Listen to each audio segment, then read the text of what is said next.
안녕하세요. 오늘 발표 맡게 된 중소기업연구원의 노민선입니다. 다시 한번 인사드리겠습니다. 반갑습니다.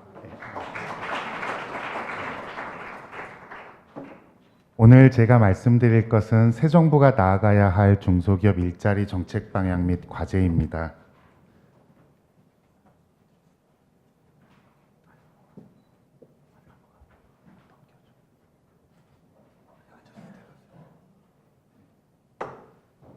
오늘 말씀드릴 순서는 국내외 환경 변화, 중소기업 취업에 대해서 이해관계자들이 어떻게 생각하고 있는지, 그 다음에 중소기업 일자리 창출 관련된 주요 이슈, 그 다음에 중소기업 일자리 창출 방향 및 정책 과제 순으로 말씀드리겠습니다. 먼저 국내외 환경 변화입니다. 일단 아무튼 여러분들께서 많이 기사를 보고 계시겠지만 우리나라 잠재 성장률은 가장 빠른 속도로 하락할 것으로 전망을 하고 있습니다. OECD뿐만이 아니라 여러 국제기구에서 그렇게 예측을 하고 있고요.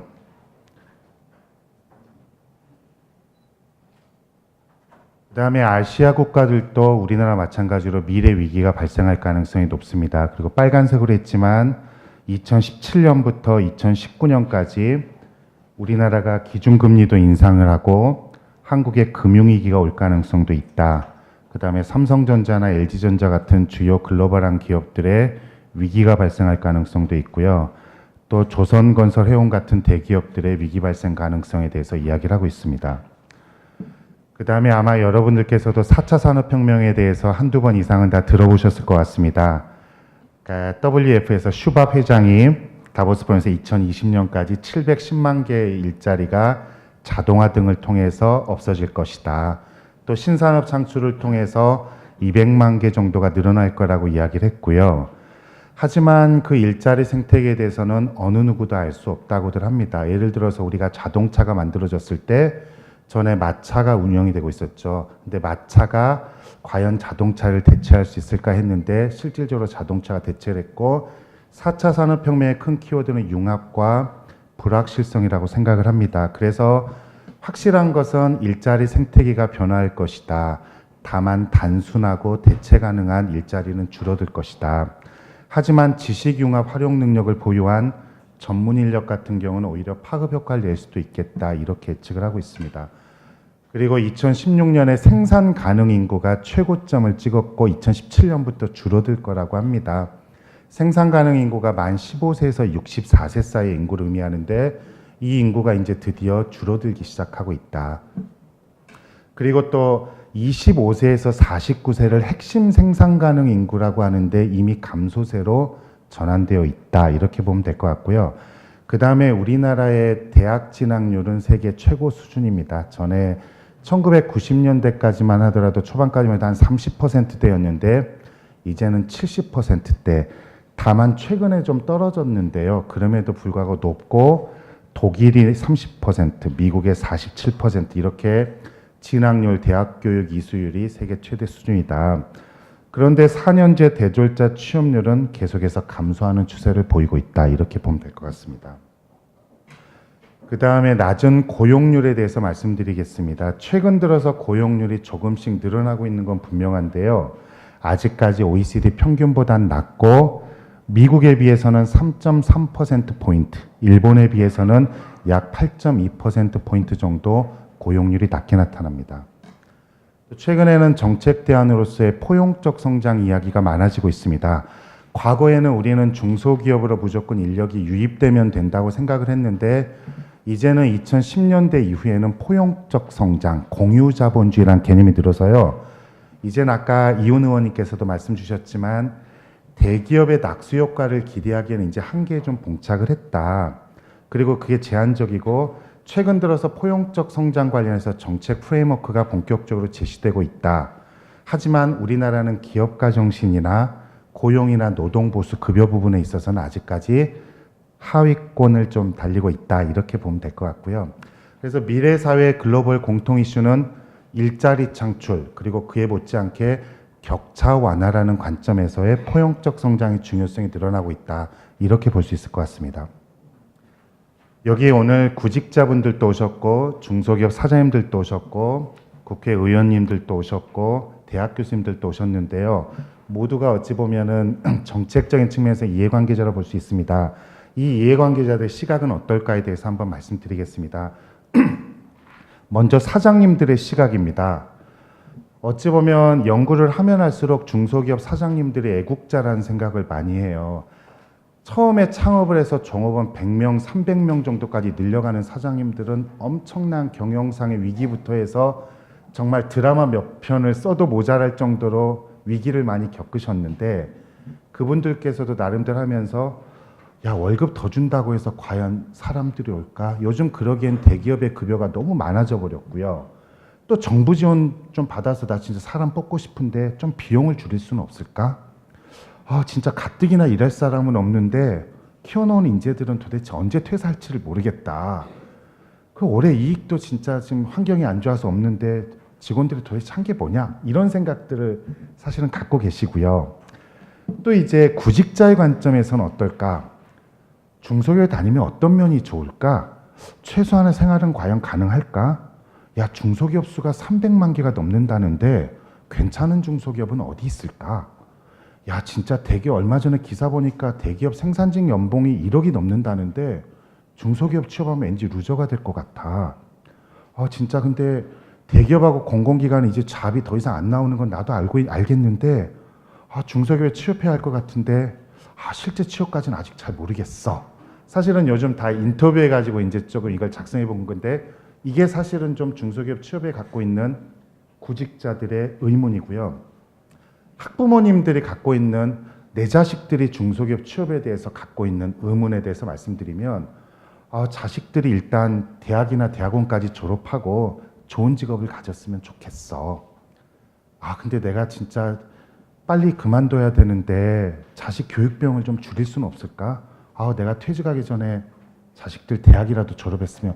전에 아버님들의 로망은 내 자식들 결혼시키고 그만두시는 게 로망이셨는데, 이제는 애들이 대학 졸업할 때까지 근무하신 게 로망이래. 그만큼 이제 좀 많이 좀 빨리 그만두시기도 하고 현실이 변했는데, 또 내 자식들은 사람들에게 잘 알려진 회사에서 근무했으면 좋겠어. 내 자식들이 돈을 빨리 벌면 좋겠는데 중소기업 취업은 아직 잘 모르겠어. 이게 사실은 학부모님들의 시각이고요. 그렇다면 재직자들의 시각은 어떨까? 우리는 재직자들이 중소기업에 오랫동안 근무해서 그만큼 생산성도 키우고 국가 경제에 기여하길 원합니다. 열심히 하나 대충 하나 그대로인데 칼퇴나 시켜주면 좋겠어. 내가 받는 급여는 어떤 수준일까? 혹사당하는 건 아닐까? 사장이 벤츠 타고 골프만 치러 다녀도 급여를 올려줄 수는 있지 않을까? 요즘 같은 불경기에 창업할 수도 없고 잘리지만 않으면 좋겠어. 사실 이해관계자들이 사장님들의 시각도 와닿고, 구직자나 학부모님들의 시각도 와닿고, 재직자의 시각도 와닿고요. 또 최근 들어서 창업에 대해서 많습니다. 과밀 창업 이야기도 나오지만 창업 관련 이제 예비 창업자분들의 시각은 사회적 분위기로 볼 때 창업을 하면 열심히 해도 돈을 벌기가 어려울 것 같아. 괜찮은 사업 아이템인데 창업 준비하는데 너무 힘이 들고 비용 부담을 좀 줄일 수는 있을까? 창업하다가 잘못되면 왠지 이혼당하고 폐가망신할 것 같아. 어쩔 수 없는 상황이 오면 창업하겠지만 그 시점을 최대한 미루고 싶어. 이게 이제 이해관계자들의 시각입니다. 그렇다면 이제 중소기업 일자리 창출 관련된 주요 이슈에 대해서 말씀드리겠습니다. 중소기업의 높은 일자리 기여도에 대해서는 두말할 나위가 없습니다. 국내 일자리 증가분의 97% 정도를 중소기업이 담당하고 있고요. 중소기업 관련해서 연구하면 할수록 CEO분들이 정말 애국자 같다는 생각도 하는 게 이런 부분입니다. 상위 20개사 상호 출자 제한기업 집단, 소위 말하는 대기업들, 그룹사들 고용수가 지금 2013년을 기점으로 해서 줄어들고 있고요. 약 2만 명 정도가 3년 사이에 줄었어요. 여러분, 신규 고용보다 그만둔 사람이 2만 명이 더 많아졌다는 거예요. 늘어났다는 거예요. 그러니까 이게 엄청난 건데, 이렇듯 대기업에서 더 이상 일자리를 창출하기는 어렵다. 그리고 청년 고용성장지수 상위 100개 기업을 고용부에서 2015년 12월에 발표를 했는데, 이때 52개가 중소기업이었다. 일단 일자리 창출, 청년층의 일자리 창출은 주로 중소기업이 담당한다. 이렇게 보면 될 것 같고요. 우리나라 근로자의 평균 노동시간은 2113시간, 멕시코 다음으로 OECD 2위, OECD 바깥까지 포함하면 코스타리카까지 해서 3위 수준입니다. 그리고 노동 생산성에 대해서는 약 29.1% 상대적으로 낮습니다. 물론 물리적으로 비교하기는 어렵습니다. 하지만 노동 생산성이 정체 상태를 보이고 있다는 것은 분명한 것 같습니다. 그 다음에 좀 안타까운 부분 중에 하나가 취업 경험을 갖고 있었는데 취업 경험이 없으면 더 취업하기가 어려워지는데요. 취업을 경험하지 않은 실업자 수가 최근 5년 사이에 2배가량 급격하게 증가하고 있다는 부분에 대해서도 한번 통계를 가져와 봤습니다. 그리고 니트족입니다. 아마 여러분들 많이 들어보셨을 것 같은데요. Not in employment, 회사 잡 없고, not in education, 교육받지 않고, not in training, 훈련받지 않고, 실업자하고 니트족의 공통점은 둘 다 취업을 하지 못했다. 근데 니트족은 구직의사가 없다는 게 문제예요. 그러니까 실업자 같은 경우는 구직의사가 있으니까 정부에서 정책적으로 개입해주기 쉬운데 얘네들은 구직의사 자체가 없으니까 정부가 정책적으로 개입해서 도와주기가 어려운데 니트족의 비중이 국가별로 비해서 가장 높은 수준을 보이고 있다. 이게 좀 사회적으로 아쉬운 부분이고요. 그 다음에 프리터라고 프리 아르바이터라고 있습니다, 여러분. 뭐냐면 일단 일자리가 있으면 알바를 하고 그 다음에 알바에서 돈을 벌면 그만두고 또 돈이 떨어지면 다시 일하는데요. 고의적으로 이제 프리 아르바이터를 하는 사람들도 있지만 직장을 구하지 못하고 아르바이트로 생계를 유지하는 비자발적인 프리터도 최근 들어서 급격하게 늘어나고 있다. 이 부분이 이제 중요한 부분이라고 볼 수 있을 것 같고요. 또 중소기업의 80.5% 정도가 현재 회사에서 필요한 인력을 채용하는 데 어려움을 겪고 있다. 이렇게 이야기를 하고 있습니다. 앞에서는 사회적 관점에서 이제 문제 제기를 했고 아까 중소기업 사장님들 관점에서 말씀을 드리면 인력 채용이 어렵다. 이렇게 좀 이야기를 하고 있고요. 그 다음에 외국인 근로자에 대해서 높은 의존도. 여러분 이제 E9, 뭐 E7 이렇게 있는데 비전문 인력, 제조 생산 인력으로 외국 인력을 많이 데려옵니다. 사실 그런데 그 인력이 2012년 말에 47만 9천 명이었는데 2016년 말에 54만 9천 명으로 늘어요. 근데 사장님들하고 인터뷰를 해보면 내국인을 뽑고 싶어 죽겠는데 내국인을 뽑을 수가 없으니까 당장 일해야 되니까 계속해서 외국인을 뽑아야 되는 상황이 되니까 정말 이게 힘들어 하시는 거예요, 굉장히. 왜냐하면 언어 소통도 되지 않고 생산성도 그렇게 아주 높지는 않아요. 그리고 또 하나, 일단은 요즘은 외국인들도 굉장히 이제 네트워크가 잘 돼 있고 스마트폰도 잘 돼 있어서 굉장히 이제 좀 어려워요, 사장님 입장에서. 근데 일단은 계속해서 늘어나서 외국인 근로자에 대해서 의존도가 높아지고 있고 이직률, 대중소기업 간의 이직률 격차가 다소 벌어지고 있다. 이렇게 볼 수 있을 것 같고요. 또 중소기업의 약 34.5% 정도는 최근 3년간 핵심 인력이 경쟁업체 등으로 취업을 해서 이직을 해서 경영상의 피해를 입은 경험이 있다. 이러한 기업들이 핵심 인력이 이직한 경험이 있는 중소기업들은 한 개사당 평균 매출 5.2억 원 정도의 감소가 이루어졌고 이러한 인력을 대체 인력을 양성하는 데 1인당 약 4,607만 원 정도의 양성 비용을 쓰고 있다. 그러니까 기업 사장님들도 굉장히 어려운 상황이다. 그리고 구직자의 시각입니다. 여러분 아시겠지만 국공대중벤이 요즘 굉장합니다. 일단 국가기관 1위, 공무원 2위, 대기업 3위, 중소기업 4위, 벤처기업. 이거는 제 생각이 아니라 사실 사이트 들어가서 저도 검색하면서 가져온 키워드인데요. 좀 슬펐던 게 유전유직, 무전무직이라는 거, 사교육이 굉장히 필요하고 사교육을 받지 않으면 취업하기가 어렵다. 야, 다 경력직만 뽑고 경력직이 중요하다는데 그럼 나는 경력을 어디서 쌓아야 돼? 창의력, 열정, 글로벌 인재 기업들이 강조하는데 근데 실제 내가 맡는 직무는 뭐야? 이게 사실은 제가 막 사이트 뒤져서 구직자분들의 시각에 대해서 좀 본 거고요. 중소기업 인식에 대해서는 최근에 개선되었다는 사람들이 약 57.5% 절반 이상이 과거에 비해서 중소기업에 대한 인식이 좋아졌대요.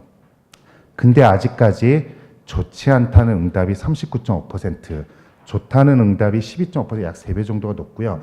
정확하게 말하면 보통이 가장 높습니다. 하지만 아직까지 구직자나 일반인들이 중소기업에 대해서 망설이는 부분도 있다. 하지만 인식이 개선되고 있는 것도 분명하다. 그러면 학생들은 어떨까요? 특성화고 졸업생이나 이공계 대학생들은 특성화 졸업생의 재학생의 약 87%, 이공계 대학생 68% 정도가 중소기업에 취업할 의향이 있다. 일반적으로 이공계가 인문사회계보다 취업이 잘 되니까 중소기업 취업을 선호하는 비중이 낮습니다. 인문사회계는 조금 더 비중이 높을 것이다. 이렇게 예측을 할 수가 있고요. 하지만 이렇게 인식이 좋고 중소기업에 취업할 의향이 있지만 그러면 꼭 가고 싶은 청년층이 선호하는 직장이 어디일까요? 중소기업은 최근에 좀 증가하고 있지만 아직까지 선호하는 직장으로 비중이 높지는 않다. 국가기관이 줄고 공공기관이 다소 늘었지만 아직까지는 조금 더 신경 쓸 필요가 있겠다. 대기업과 중소기업 간의 임금 격차가 IMF 직전에는 77.3%였어요. 중소기업 급여가 대기업의 약 77.3%였는데 이게 62.9%로 줄었고요. 제조업만 가져가면 54.9%입니다. 미국이나 일본이나 독일, 영국, 캐나다를 놓고 보면 약 75%에서 80% 수준. 상대적으로 경제가 좀 좋았던 IMF 직전까지만 하더라도 중소기업 근로자 임금이 대기업의 거의 75에서 80%까지 됐는데 그게 많이 격차가 심화됐다. 물론 여기서 명심해야 될 것은 중소기업이 급여를 적게 줘서라기보다는 대기업들의 급여가 지나치게 많이 올라간 부분. 한국과 일본을 비교한 일본 경제연구소의 사례를 놓고 보면 대기업 노조의 전투성, 그러면서 대기업의 급여가 초임 급여가 지나치게 많아지는 부분들도 큰 영향을 미치고 있다. 이렇게 이야기를 하고 있습니다. 그리고 급여 관련된 부분에서는 정액급여, 매월 일정급여를 주는 게 있고 그 다음에 초과급여가 있고 특별급여가 있는데 경영성과급 같은 특별급여의 격차가 심하게 나타나고 있다. 이렇게 놓고 볼 수 있고요. 앞에서도 말씀드렸지만 제조업이 전체보다 높게 나타난다. 그리고 구직자나 재직자 관점에서는 괜찮은 중소기업에 대한 정보가 부족하다. 중소기업 입사 지원 시 애로사항 중에서 5가지가 중소기업에 대한 정보를 찾기가 어렵다. 그리고 학부모 관점에서 보면 부모의 90.9%가 자녀에게 학사 이상의 교육 수준을 기대하고 있고요. 그 다음에 부모가 자녀에게 기대하는 교육 목적은 좋은 직업을 갖게 하기 위해서입니다. 심플하지만 부모님들의 시각은 강력하다. 그리고 자녀 교육 소요 비용은 약 22년간 약 3.1억 원 정도 2012년 기준인데요. 지금은 좀 훨씬 더 많아졌겠죠. 그래서 자녀 교육 소요 비용이 많다. 여러분 전에 우리 아버님 같은 경우는 이제 교직에 계셨는데 교장 선생님께서 좀 은퇴를 늦게 하셨는데 전에는 이제 자식들을 다 키우고 결혼까지 했는데 요즘은 애들을 늦게 낳고 하다 보니까 상대적으로 고등학교 정도 다닐 때 그만둬야 되는 상황이 많이 처해요. 그러니까 중학교까지는 부양을 할 수 있는데 고등학교 이후부터는 급여 수준이나 이런 부분이 좀 어려워지니까 자녀들의 어떤 좀 돈을 빨리 벌었으면 하는 시각도 굉장히 많고요. 자녀 교육비에 대해서는 소득에 비해서 부담이 된다고 응답을 많이 하고 있고 상대적으로 60세 이상 근로자의 급여 수준이 하락하고 있다. 이렇게 보시면 될 것 같습니다.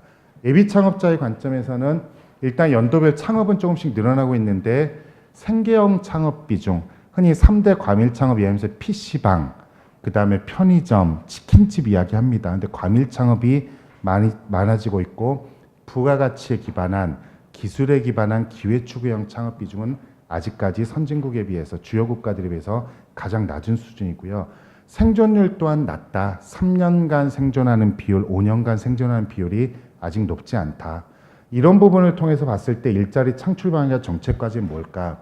제가 이해관계자를 5개를 가져왔는데 중요한 것은 중소기업 일자리 창출 예선, 중소기업 CEO의 인식 개선도 필요하겠지만 CEO만의 노력만이 필요하진 않다. 일자리 창출 예선은 노사정이 함께 노력하는 게 중요하다는 것을 좀 강조하고 싶고요. 정부의 정책 추진 중요합니다. 하지만 개인과 중소기업 노력도 분명히 병행될 필요가 있겠다. 또 이제 구직자의 관점도 있겠지만은 노동계, 중소기업계 모두가 함께 조금씩 희생할 부분은 희생하면서 나가는 부분도 분명히 필요하겠다. 그래서 노사정 3위일체가 필요하다는 부분을 좀 중요한 일자리 창출 정책 방향으로 제시를 하고요. 그 다음에 10대 정책 과제로 가져온 것은 일단은 중소기업에 대해서나 다 고용보조금 다 좋지만 일자리 창출 중소기업에 대해서 과감한 지원을 하는 게 필요하다. 사실은 지금 현 정부에서 이야기한 2+1, 2명을 뽑았을 때 1명을 더 주겠다는 것은 일자리 관련 정책을 할 때 가장 문제가 되는 게 이제 좀 경제학에서 보면 사중 손실 이야기하는데, 회사가 피차 뽑을 인력에 대해서 고용보조금을 줘버리면 회사는 이러나 저러나 뽑은데 고용보조금을 주면 사실 정부 예산이 날아가는 거거든요. 근데 만약에 2명 정도 뽑으려고 노력하는 기업들한테 1명 더 일자리 창출에 적극적인 중소기업한테 한다면 이런 부분에 대한 손실을 줄이는 데는 나름대로 의미가 있을 것이다. 또 기술 창업을 활성화하는 부분. 중소기업 취업할 때 여러분들 구직자 입장에서 볼 때 중소기업을 취업하면 무엇이 좋은지에 대해서 명확해야 된다. 그러니까 중소기업 취업하면 뭐가 좋은지, 예를 들어서 3년간 세금을 면제해 줄게. 지금 70% 감면됩니다. 여러분 모르시죠? 근데 3년간 세금 면제해 줄게. 야, 중소기업 다니면 5년 정도 지나면 니네 대학원 보내줄게. 예를 들어서 이런 좀 강력한 사회적 시그널 이펙트가 중요하다. 왜냐하면 고용보조금 말고 일자리 관련된 정책이 지금 15년 기준 15.8조, 지금 약 17조 된다고 하는데 구직자나 사실 인지를 잘 못해요. 에이전시들한테도 많이 가고, 그러니까 그런 부분에 대해서는 일자리 창출하는 중소기업에 대해서 보다 강하게 하고 구직자 관점으로 정책의 패러다임을 과감히 가져갈 필요가 있겠다. 또 여러분 중소기업들 같은 경우는 대학이나 대학원 같은 우수 인력이 가는 것도 중요하겠지만 고졸 취업자들을 해서 성장을 시키는 것도 중요하고요. 바로 알기 노력도 강화할 필요가 있고, 대중소기업과 임금 격차를 완화할 수도 있고, 장기 재직자에 대한 인센티브를 강화할 필요도 있고요. 최저임금의 단계적 인상, 병역대체복무제도의 안정적 운영, 외국인 근로자에 대한 의존도 완화가 이루어질 필요가 있겠다. 짧게 말씀드릴게요. 앞에 말씀드린 일자리 창출 중소기업에 대해서, 일자리 창출에 적극적인 중소기업에 대해서는 과감한 지원을 할 필요가 있고요. 그 다음에 직업계고 졸업생 뽑아서 군복무하면 사장님들 입장에서는 다시 데려오기 진짜 힘들어요. 근데 그런 인력을 다시 복직을 시키거나 경력 단절 여성을 좀 재고용했을 때, 아니면 또 중소기업 고용 관련해서 적극적인 기업들한테 조세 지원 제도, 이런 부분에 대해서 나름대로 고용에 적극적인 기업들한테 좀 과감한 지원이 필요하다, 이렇게 생각을 하고 있고요. 여러분 중소기업 일자리가 아무리 많아도 쉽지 않습니다. 일자리를 만들어내는 거는 뭐니 해도 창업인데요. 창업을 너무 일자리 정책만으로 가져가는 건 한계가 있다고 봅니다. 하지만 창업 초기 기업들, 업력 3년 미만 기업들은 정말 힘들거든요. 근데 비용 부담이 많아요. 우리나라 부담금 관리 기본법상 부담금도 많고, 그래서 이런 부분에 대해서 비용 부담을 적극적으로 면제하거나 감면할 필요가 있겠다, 이런 생각을 하고 있고요. 또 창업 중소기업이 R&D에 적극적인 경우 좀 세제 지원을 좀 많이 해줬으면 좋겠다. 세제 지원을 하면 이익을 보는 기업들에 한해서 세제 지원을 해주니까 세금 포인트처럼 해서 원천징수라든지 부가가치세에서 감면하는 방법이 있을 것 같고요. 또 역시 실리콘밸리 같은 경우는 여러분 2.8회 정도 실패를 한대요. 근데 우리나라 같은 경우는 일단 실패하면 더 이상 재기하기 쉽지 않은데, 이런 성실 실패한 창업자에 대해서 제도전 지원을 확대하는 것은 정말 중요한 모델이 되겠다, 이런 생각을 하고 있습니다. 앞에서도 말씀드렸지만 중소기업에 취업하면 무엇이 좋을까, 이런 부분에 대해서 사회적으로 좀 더 노력해야 된다. 돈을 많이 투입하는 것 대신에 구직자들에게 강력한 신호효과, 시그널 이펙트를 줄 필요가 있겠다. 니네들이 이제 중소기업 취업하면 좋은 점들이 늘어나고 정말 성장할 기회가 많아질 거야. 이런 부분에 대해서 사회적으로 좀 더 노력할 필요가 있겠다. 여러분들도 희망사다리 장학금 같은 게 중소기업 취업연계 장학금도 있고 학자금 대출 받지만 이런 부분에 대해서 대출 나중에 갚는데 정말 힘들거든요. 학생들 입장. 이런 부분을 조금 더 좀 이제 정부 차원에서 노력할 필요도 있겠다. 직업계고 졸업생에 대해서 중소기업 취업을 활성화할 필요가 있겠다는 생각을 하고 있고요. 무조건적으로 직업계 졸업생이 중소기업 취업만을 유도하는 게 아니라 이 인력들이 병역 특례도 하고 군 기술병으로도 근무하고 해서 나중에 중소에서 핵심 인력으로 성장하고 궁극적으로 국가 발전에 기여하는 부분. 얼마 전에 다 은퇴하셨지만 여러분 삼성이나 LG전자에 있는 고졸 직원들, 나이 드신 분들이 진짜 애국자래요. 일본에 가서 정말 힘들게 기술 배워와가지고 그분들이 정말 많이 하셨대요. 근데 이렇듯이 직업계고 졸업한 사람들이 계속 중소기업에서 나름대로 역할할 수 있게끔 해야 되고요. 그런 부분에서 중소기업 특성화고에 대한 지원도 확대될 필요가 있겠다는 생각을 많이 하고 있습니다. 중소기업에 대해서 바로 알기 노력 강화. 저는 좀 이번에 발표자를 주면서 놀랐는데 중소기업 인식 계산 예산이 있는데 19억 정도밖에 안 되더라고요. 중소기업 예산은 엄청나게 많은 것 같은데 인식 계산, 근데 이게 13년 이후에 계속 줄어들고 있더라고요. 여러 번 사회적으로 중소기업 인식 바뀌어야 된다, 바로 알기 노력해야 된다고 하지만 예산 자체는 100억도 안 되는 거 보고 놀랐는데, 이런 부분에 대해서 예를 들어서 TV하고 좀 뭐라 그래야 되나요? 좀 특집 프로그램도 많이 하고 보다 알리려는 노력을 좀 더 정부 차원에서 많이 할 필요가 있겠다. 이런 예산도 좀 더 많이 늘어나야겠다. 일단 최근 들어 굉장히 예산 대비 정부에서 역할을 많이 하고 있다고 하더라고요. 그 부분에 대해서 인터뷰를 해보니까 굉장히 높게 평가를 하는데, 예산이 늘어난다면 훨씬 더 조금 더 과감한 좀 지원을 할 수 있겠다 하는 생각을 하고 있고요. 그 다음에 대중소기업 간 임금 격차를 완화하기 위해서 노력을 해야 된다. 구직자들에게 왜 중소기업 안 가냐, 이렇게만 하는 건 넌센스일 수 있다. 이런 부분에 대해서 사장님들이 나름대로 성과를 나누거나 경영성과급을 지급하거나 아니면 급여를 올려줬을 때 정부 차원의 정책적 뒷받침이 확대될 필요가 있겠다. 최근에 일본이 그렇습니다. 2017년 4월부터 중소기업이 인건비를 2% 이상 늘렸을 때 법인세에서 공제해주는 비율을 10%였는데 22%로 늘렸어요. 이런 식으로 급여를 늘릴 수 있게끔 중소기업들에게 과감하게 세제상에 좀 뒷받침을 해주는 것도 검토할 필요가 있겠다. 또 장기재직자에 대한 인센티브도 강화할 필요가 있겠다. 장기재직자에 대한 복지 서비스라든지 퇴직공제제도라든지 연구원에 대해서 소득공제하는데 대부분 5년 이상 장기재직했을 때 이 부분에 대한 인센티브는 보다 강화될 필요가 있겠다. 최저임금 인상에 대해서는 다들 동감합니다. 하지만 이 부분에 대해서 사회적 합의를 통해서 인상해야 된다는 시각을 갖고 있습니다. 이게 10,000원이 맞는지 얼마가 맞는지는 알 수 없습니다. 하지만 분명한 거는 인상이 필요하다는 거고요. 그 인상률은 사회적 합의를 통해서 결정을 하고, 특히 여러분 여기 중소기업 사장님들이나 조합에서 나오셨지만 이거를 왜 최저임금 인상하는 거는 다 좋은데 중소기업이나 소상공인이나 자영업자가 희생을 해야 되는지, 이런 부분에 대해서 피해를 보는 거는 중소기업이라는 사실을 다시 한번 인지할 필요가 있겠다. 최저임금 인상은 필요하지만 인상에 따른 충격 완화 방안이 같이 강구되는 게 중요하다. 그 다음에 여러분 2016년도에 여러분 대학생들, 고등학생들 난리 났는데 국방부에서 16년 5월에 산업기능요원 제도하고 전문연구요원 제도, 이거를 폐지 또는 축소하겠다는 방침을 발표해서 난리가 났는데, 이런 병역대체복무제도를 폐지한다고 해서 병역자원 감소 문제가 해결되지는 않는다.